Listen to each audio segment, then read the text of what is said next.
படங்கள்ல 3D படம் பார்த்துருப்போம். பாட்டுல ஒரு 3D பாட்டு இளையராஜா ஒண்ணு போட்டிருக்காரு. அது என்ன பாட்டு அப்படிங்கிறத இப்போ ராஜ் கபூர் இயக்கத்துல வந்து உத்தமராசா அப்படிங்கிற படத்துல வாலி எழுதின ஒரு பாட்டு தான் இந்த பாட்டு.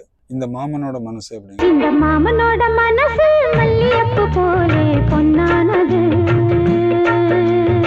பாட்டோட சிச்சுவேஷன் என்னன்னு கேட்டிங்கன்னா, மாமனை ரொம்ப காதலிக்கிற நாயகி அவங்க. வெளியூர்ல படிச்சுட்டு வருவாங்க. மாமா வந்து கிராமத்திலே இருப்பாரு. கிராமத்தா மாதிரி 2 பேரும் தான் கல்யாணம் பண்ணிக்க போறாங்க அப்படின்னு மொத்த குடும்பம் நினைச்சிட்டு இருக்கும். பிரபுவும் அப்படி நினைச்சிருப்பாரு. குஷ்புவுக்கும் பிரபு மேலதான் காதல் இருக்கும்.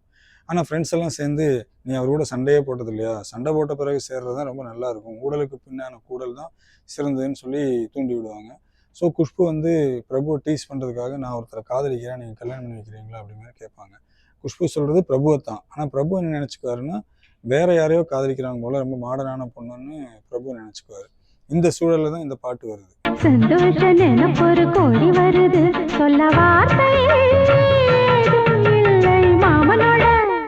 படத்துல குஷ்புவோட பாயிண்ட் ஆஃப் வியூல பிரபுவை நினைச்சு பாடுவாங்க. பிரபுவோட பாயிண்ட் ஆஃப் வியூல வேற யாரோ நினைச்சு குஷ்பு பாடுறாங்கன்னு நினைப்பாங்க.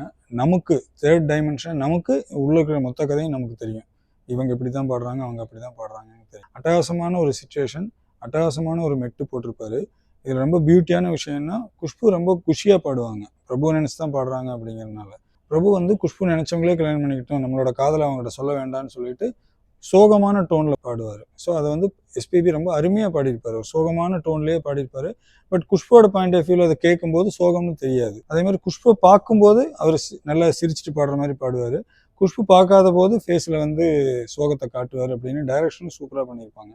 பாட்டு வரிகளும் அதே மாதிரி தான் அட்டகாசமாக வாலி எழுதியிருப்பாரு. அக்காளின் மகளுக்கு கேட்டதை நான் கொடுப்பேன், அக்காளின் மகளுக்கு கேட்டதை நான் கொடுப்பேன், மனசில் இப்போ அல்லாடி கிடக்கிற ஆசையை நான் முடிப்பேன் அப்படின்பாரு. மனசில் இப்ப அல்லாடி கிடக்கிற ஆசையை நான் முடிப்பேன். அவ அக்கா மக நினைச்சதை அவ பண்ணிக்கிட்டோம் அப்படின்னு சொல்லிட்டு, நாயகி வந்து விரும்பியது இந்நேரம் கிடைக்கும் போது ஒரு ஏக்கம் நெஞ்சில் ஏதுன்னு பாடுவாங்க.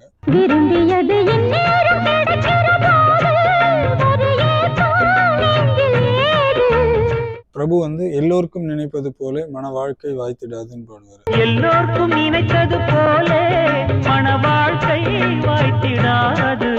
எல்லாருக்கும் நினைச்ச மாதிரியே நடக்குதுன்னு சொல்லி அவரோட வருத்தத்தை சொல்லுவாரு. பட் குஷ்புவோட பாயிண்ட் ஆஃப் வியூல அதை கேட்கும்போது, நானும் நீங்களும் நினைச்ச மாதிரி கல்யாணம் பண்ணிக்க போறோம், அந்த மாதிரி யாருக்கும் வாய்க்காது இல்லை அப்படிங்கிற மாதிரி.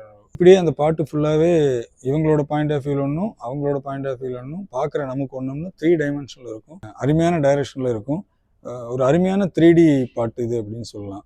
இளையராஜா ஒரு பேட்டியில் வந்து, எனக்கு வித்தியாசமான சூழல்களே பெருசாக வர்றதில்லைன்னு சொல்லியிருப்பாரு.